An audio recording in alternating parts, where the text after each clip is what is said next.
Hello, I wanted to go live with today's sleep tip. During the month of April, I'm doing a sleep tip every day.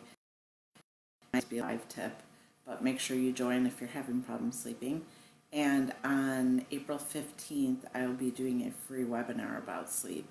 So go to getsomeshuteye.net and you can sign up for that webinar.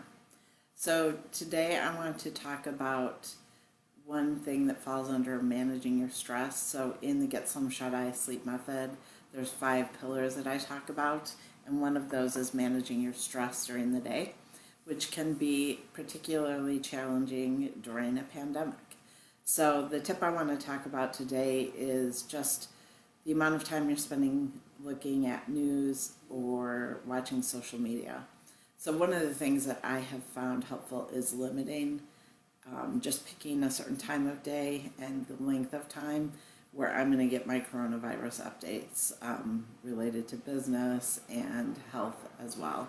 So just doing that once a day instead of checking it throughout the day just helps minimize my stress and keeps me from spending all of my time doing that.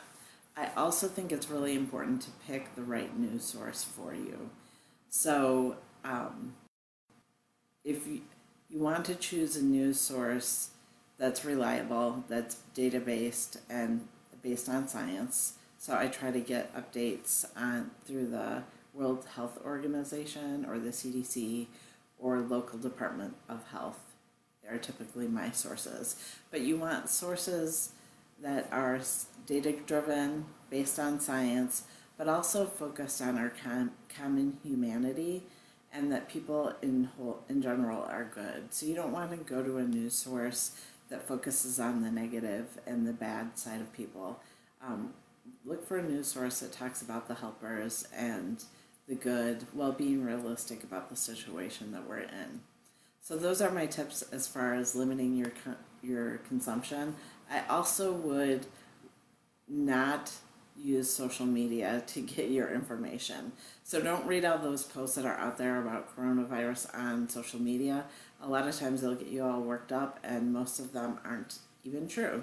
So don't spend your time being worried about things on there. Just go to those sources that are reliable.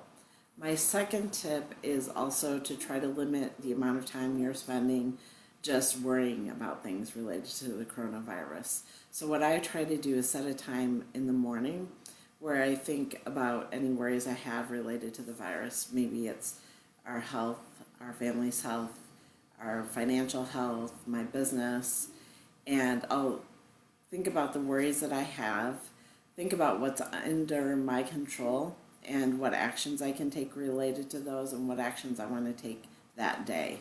So it's my planning period to think about everything that I'm worried about, what's in my control, and what actions I can take. And once I've decided on those actions, the only thing I'll do that day related to that are those actions. So I am human, and so those worries will keep coming up, right?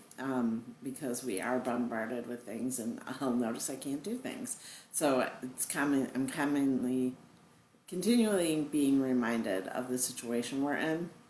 So when those thoughts start running through my head, I use mindfulness techniques and compassion techniques to try to stop.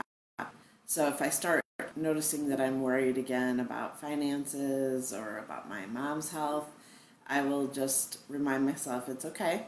I had that planning session earlier in the morning where I thought about all of my worries. I identified the actions I could take and I've taken those actions. So I've done what's in my control for today, but it makes sense, that you're worried. So I'll tell myself that, just kind of have compassion for myself and nurture myself. And usually I will touch my heart because that's comforting for me. And then once I do that, I use mindfulness to try to keep those thoughts from racing and continuing in my head. So a mindfulness practice I use is just engaging all my senses.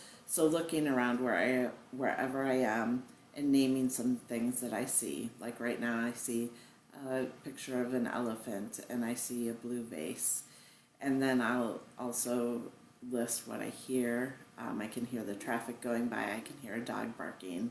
What I smell some Breathe essential oil because I just put that on so I wouldn't sound as nasally.